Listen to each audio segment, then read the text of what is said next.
Okay, my friends, today we're going to get into what the meaning of all my research comes down to. Because it's just sort of spectacular stuff.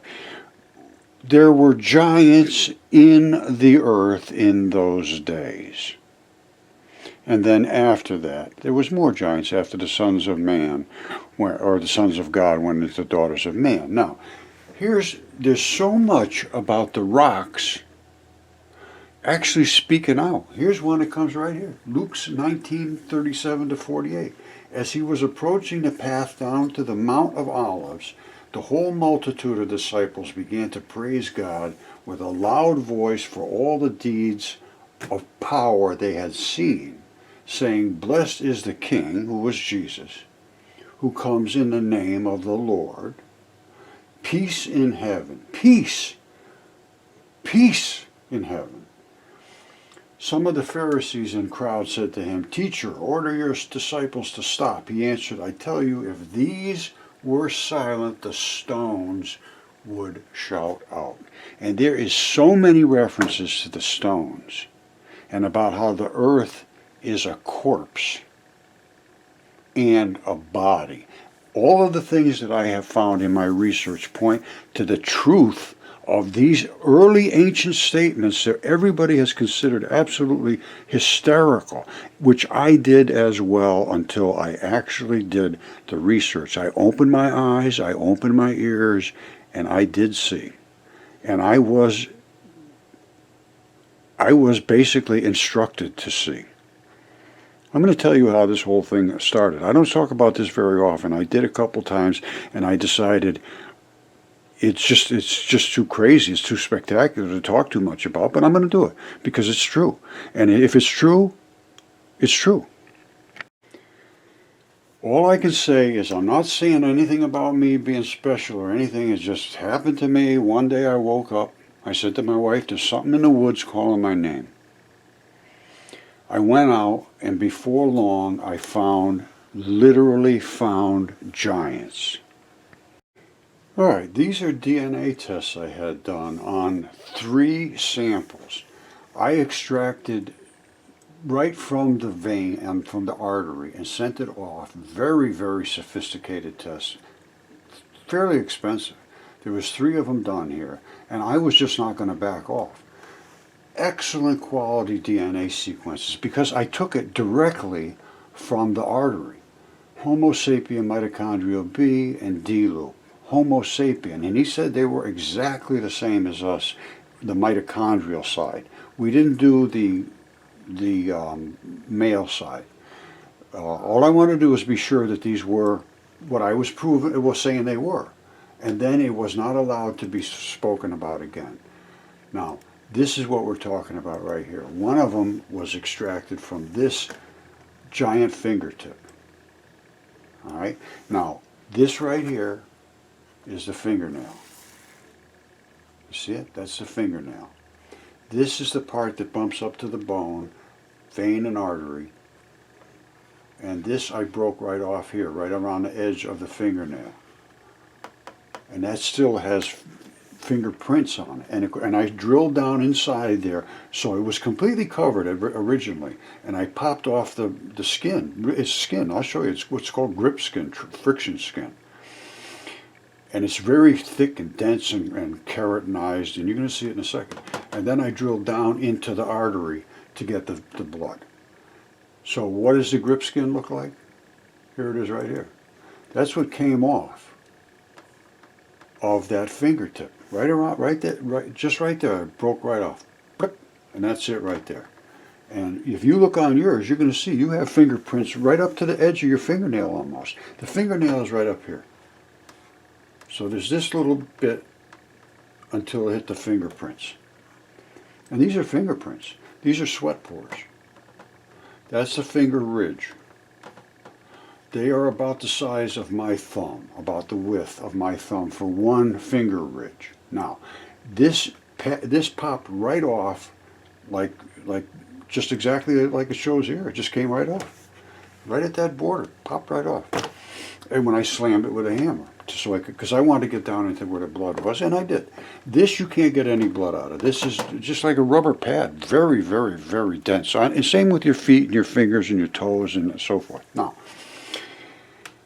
so that is what I extracted from down inside here into the blood, and there is blood in these rocks. There's blood all over these rocks. This is a bone. It's not just a stone, it's a bone. But it has turned into a stone in a process called nucleophilic substitution. However, the blood is always doing that nucleophilic substitution, so it gets way inside and just stays hanging around waiting to do something. Now, sooner or later, they will get hard, and you'll have to drill it out. It won't be bloody. But I have stuff that actually was bloody and came out of the ground bloody, and literally leaked blood. Like this thing right here. You see that? That's a lung. I had this one tested for DNA, and that's excellent quality DNA, and it's human. That's about our size, maybe a little bigger. This is another lung. This one here changed totally different. You see, all these little red spots? They actually had little bubbles of blood coming out of them. And this is what they were. They came out just like that. Right? Not every one of them had these, but there was some, like that one there. You could wipe that across just like coming out of a cut on your hand. This was so protected that what they call this is pleura. It's a membrane that coats organs, and that coats the lung, and that didn't even decay at all. This one, that came off, and then this leaked out completely.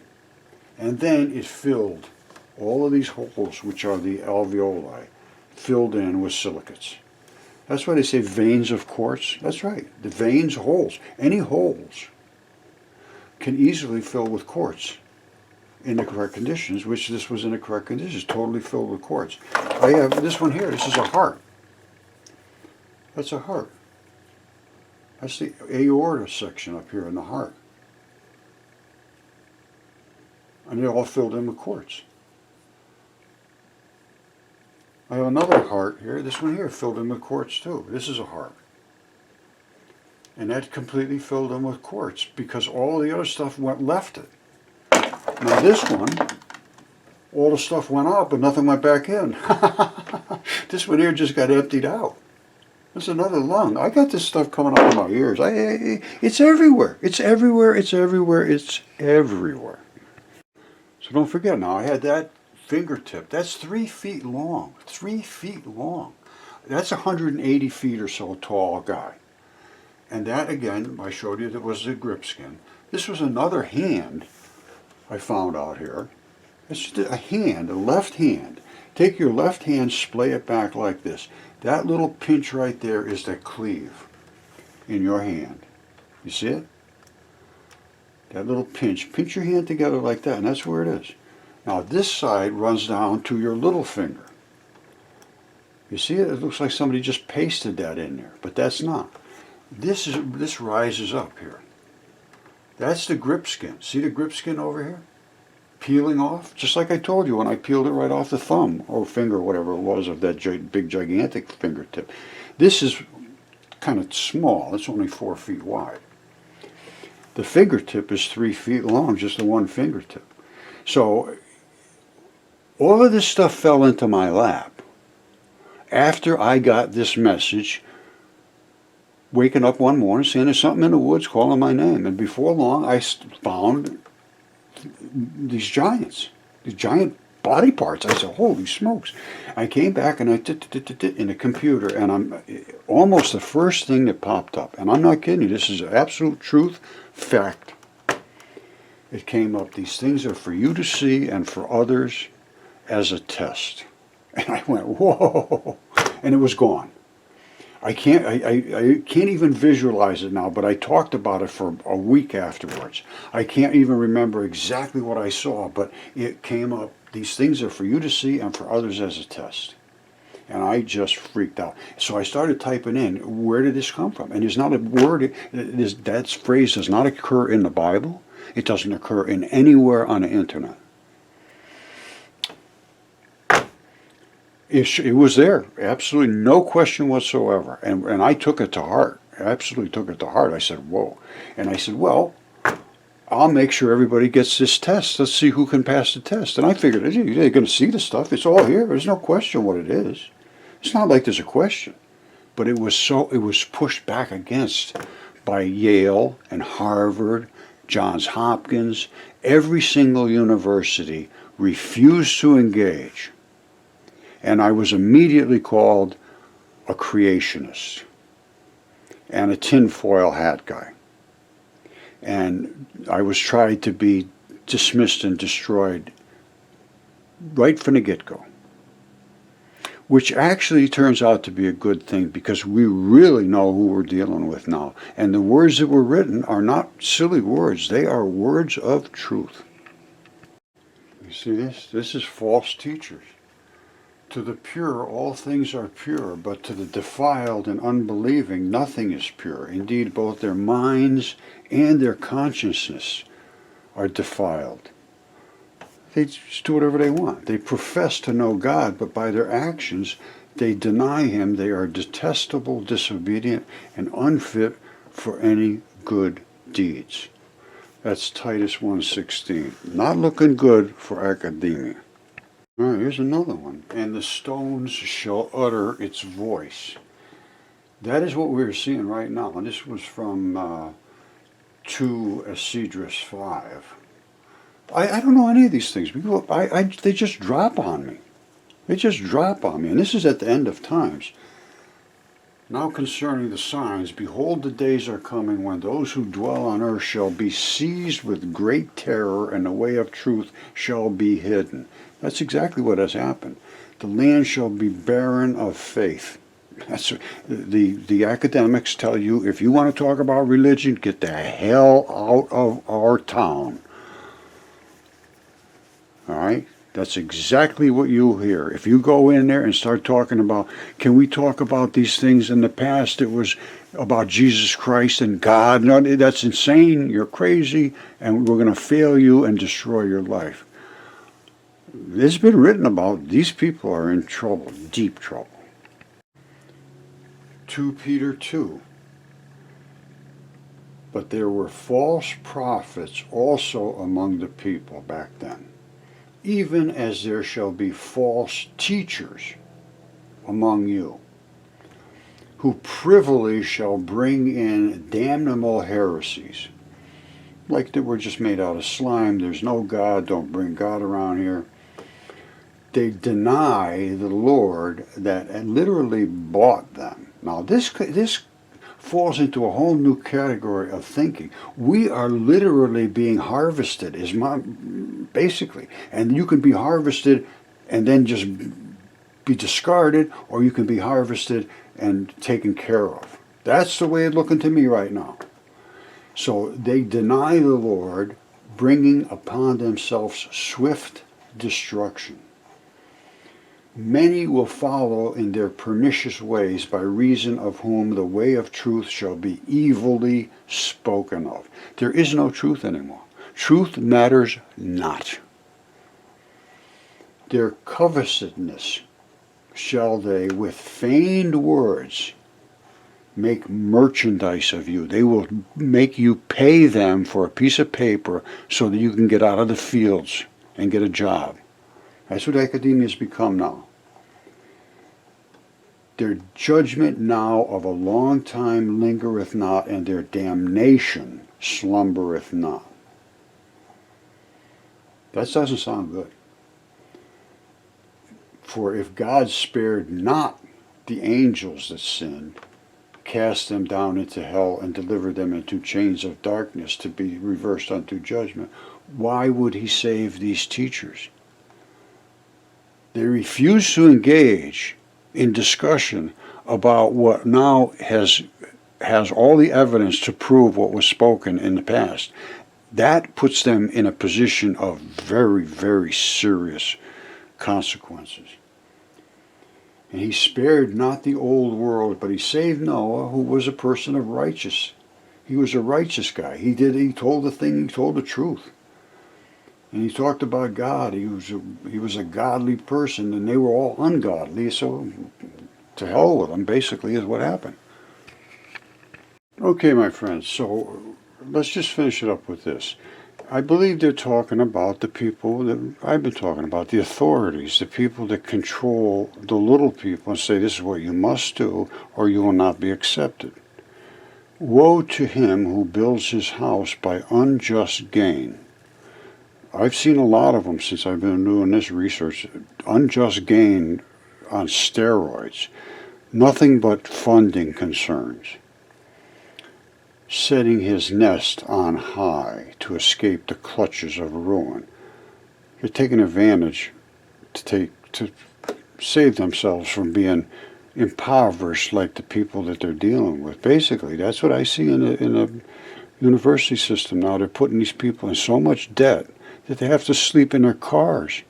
And they never get out of debt, while these people sit and drink champagne and award themselves. You have plotted to ruin of many peoples, and the kids are just destroyed now. Shaming your own house and forfeiting your life. If you do this, you're not going to see a future in heaven or anywhere.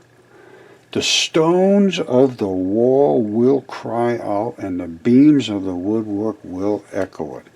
There's our stones again. You build a city with bloodshed and establish a town by injustice. You are in trouble. Now, I just want to leave it at this. Test all things. Don't just accept anything from anybody, and I mean even the Bible. I didn't accept any of that. I accept none of that. I thought it was just nonsense. I tested it, and I found I was wrong. Now, I have a lot of people that feel extremely religious, it appears, because they are willing to say, oh, the earth must be flat because it said somewhere in one of these ancient texts that the earth was flat. No, test that. You could easily test that and see that that is no longer the case. I don't dismiss the fact that at one time the earth could have very well been more or less of a flat plane, which I would call an accretion disk. And Fascia did say this. And he said eventually it formed a sphere, which is what we see today. But in the ancient texts, they may refer to it as a flat plane or a disk or whatever you want. But it is certainly not on pillars and stationary and flat. Not today. I got to be honest with you. I cannot account for what happened in the past. There are things here that are so spectacular, like the dragon in the desert and the fish in the desert in Morocco. There's nobody in the world would have ever expected that. Not even me. Not even me. But one day I was sitting here saying, Lord, I cannot give this test. I can't get the test out there. Nobody will listen to me. They're making me into an idiot. And I got the message. I'm not kidding you. I just heard, as I was saying this, I can't remember what I was saying out loud or to myself. I do talk out loud because I think God wants to hear you actually say things out loud. So anyway, I'm saying to myself, I can't give this test. I cannot get the test done. You said it's for me to see and for others as a test. I can't get the test out there. And I hear from behind me somehow, I hear, look in Morocco. And I said, what's that supposed to mean? Look in Morocco. I said, well, I'll look in Morocco. I'm not kidding you. If I'm lying, I am going to be dying. And I don't plan on dying, ever. Because I have learned what it takes not to die, ever. All right, so I came up here and looked in Morocco, because I had been looking at Atlantis here. I am 100% sure that is Atlantis, which is the eye of the Sahara. And I had found all of the details. I had been looking at this thing over and over and over, probably for a couple of years. And here's the straits that Plato talks about. He said it was just outside the straits. Now, everybody said the Straits of Gibraltar, and he might have said outside the Straits of Gibraltar, which it would be. but it was outside this straits, and this was the entrance into the Sahara Ocean, and it all drained out right out here and ran right across Atlantis, and all of that created this alluvial plain and the Cape Verde Islands out here. All of that is from this sweeping across and out. So I had been looking at this for years. And I was down here looking at the boat docks and everything. If you get way, way, way down in here, and you could come up here and spend some time, I was looking at all this saying, these look like docks. These look like little boat docks. All the way down here. Look at these little inlets. And they're all over. I mean, they're not just in one place. They're everywhere, everywhere, everywhere. And if you get down real close, you can actually see there might even be some buildings or something in here. There's something going on there. What's that all about? So anyway, I was pretty familiar with this area. And then they said, go look in Morocco. Well, this is Mauritania. I think this is Mauritania. Well, all of a sudden I said, holy smokes. That's a fish. That's a gigantic fish. I've been looking at this for years. I never saw that. Never saw it. And it's a fish, comes up over here like this. There's the tail. And these are the scales. And I'm thinking, wow, look at that. That's amazing. It's a gigantic fish.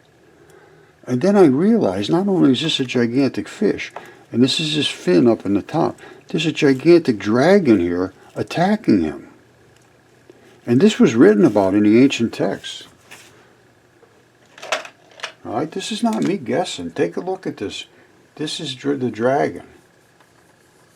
That's his whole body. This is his throat. He's spitting out all this stuff. But here's his throat. Runs right down here. All right, that's him. There's his red flary eye right there.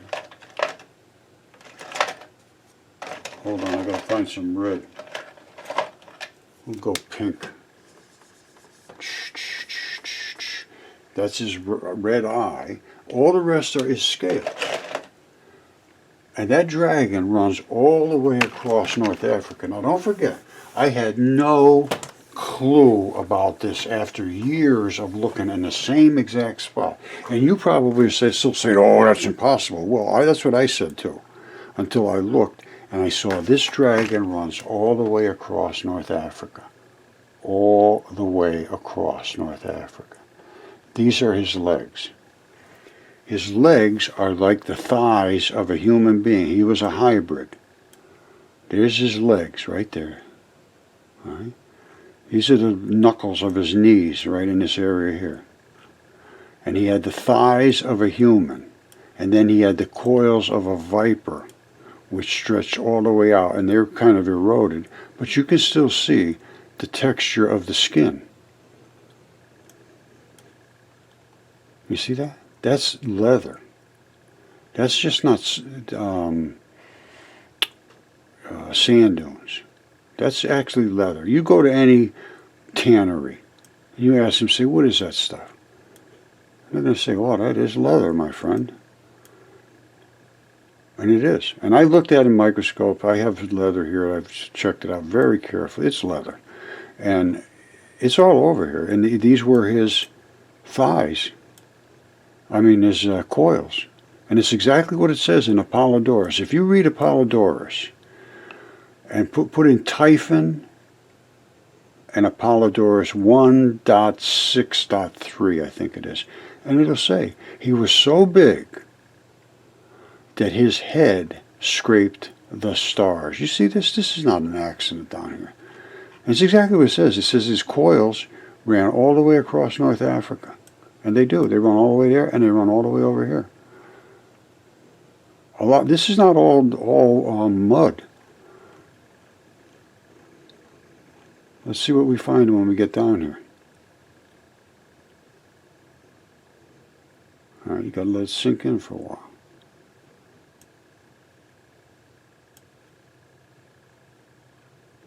That's not mud. Well, I mean, it's not all mud. It's. Let's see if we can get it synced in here. All right, you see that?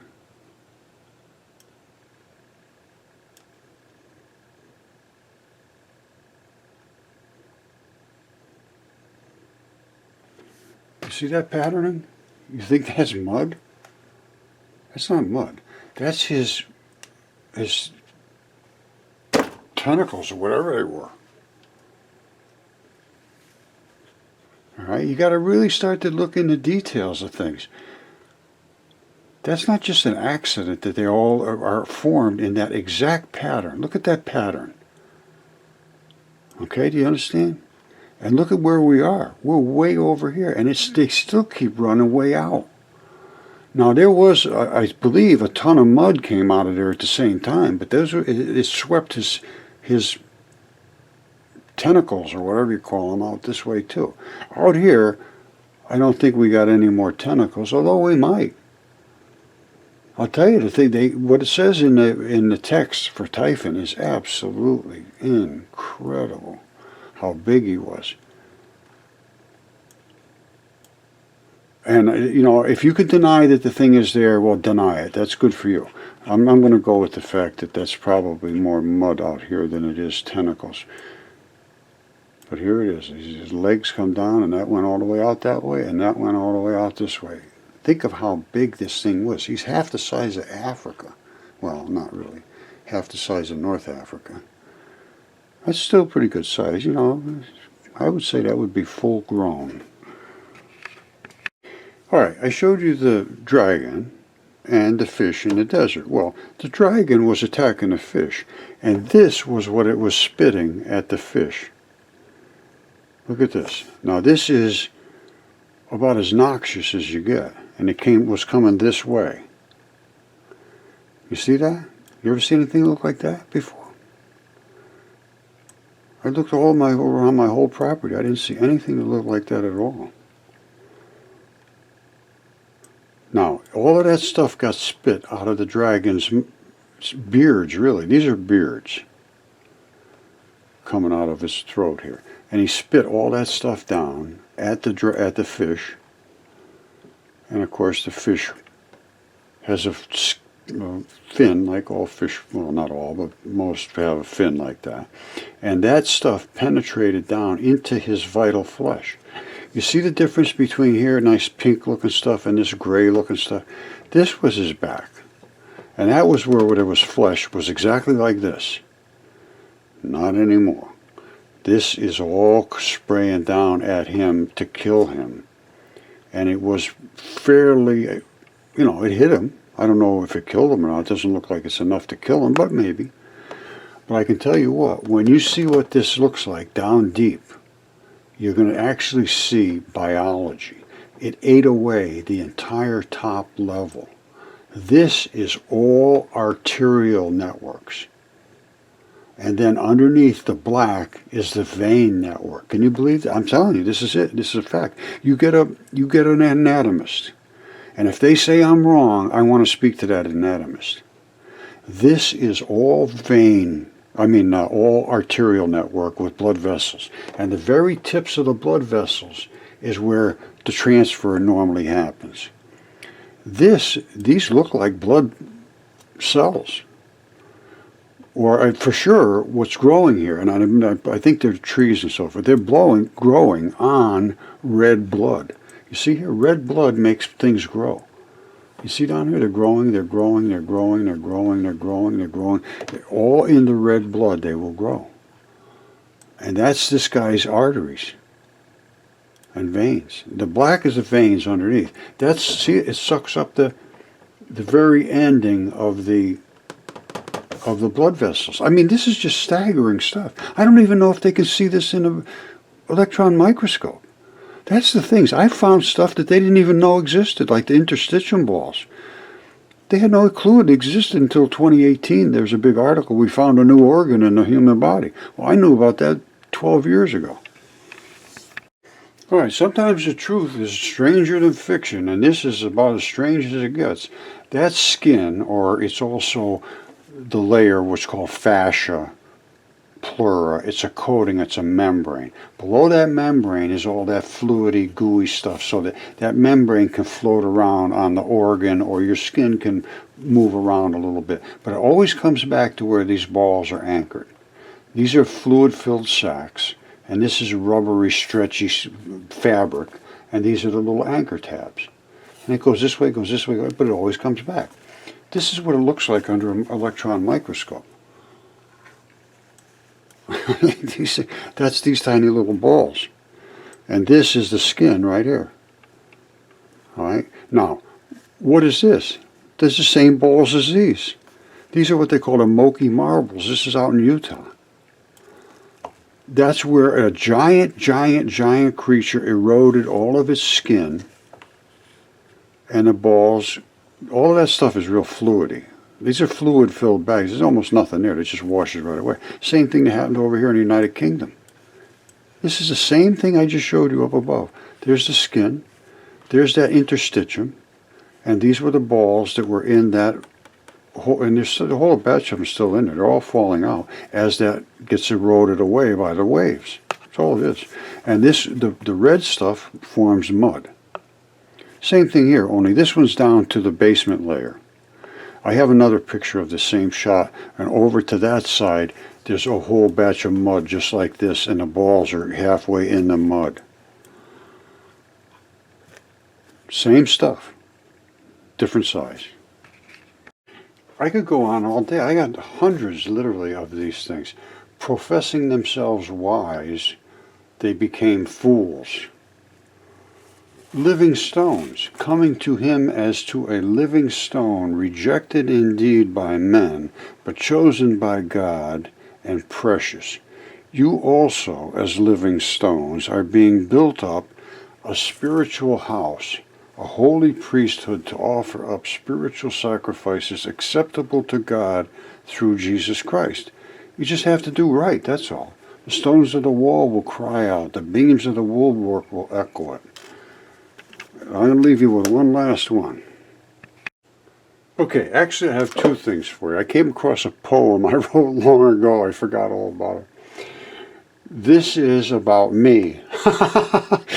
1 Corinthians 1:26. This could be my resume. Brothers, consider the time of your calling. Not many were wise by human standards. Not many were powerful, not many were of noble birth. But God chose the foolish things of the world to shame the wise. God chose the weak things of the world to shame the strong. He chose the lowly and despised things of the world and the things that are not to nullify the things that are. I'm taking that as a direct command. Yes, sir, God, I'm on that case. All right, so here's, I was musing one day and writing this poem. So what was your day like? I didn't know what the day would bring. I simply know I could feel this very strange thing. I was looking at some rocks and caught a hint of a smile. I asked if she was searching and wanted to talk for a while. I tried to gently explain the problem I had. My condition was really, in all honesty, quite sad. I discovered a thing that made my life hard, and I was despised. I came out with the truth and exposed all the lies. Little did I know what awaited my evidence. I discovered for truth universities hold no reverence. Back to the lady with the smile that was warm. What a relief after paddling alone in the storm. I was taken aback and said, "Where are you from? It isn't this place. I have not found another that understands this mysterious case." She said, "I come from a region that you do not know. I am here with these seeds for you and your friends to sow. I see that you have cracked open my door. Now you must get up off the floor. I never said this would be easy. It's not the way. If you read the text, I spoke of this day. I said if you found me, there will be things you will lose. Possibly friends, and family and other things you must choose. The things you now see are not able to push aside. The ones you trusted from this truth, they hide. Why would they not want to understand our past? Is it because their power and domination will not last? The truth presented and offered with no conditions attached, DNA, CAT scans, and evidence unmatched. She said it's time to stop this abuse of students' trust. I heard her say, present these things as a test. You must. I looked up and she was gone, but I remember her words. You have uncovered a web of deceit. They stole my herds. Was I dreaming? Was I awake? Was it truth or was it lies? I'll never forget the way she looked and those amazing mud fossil eyes.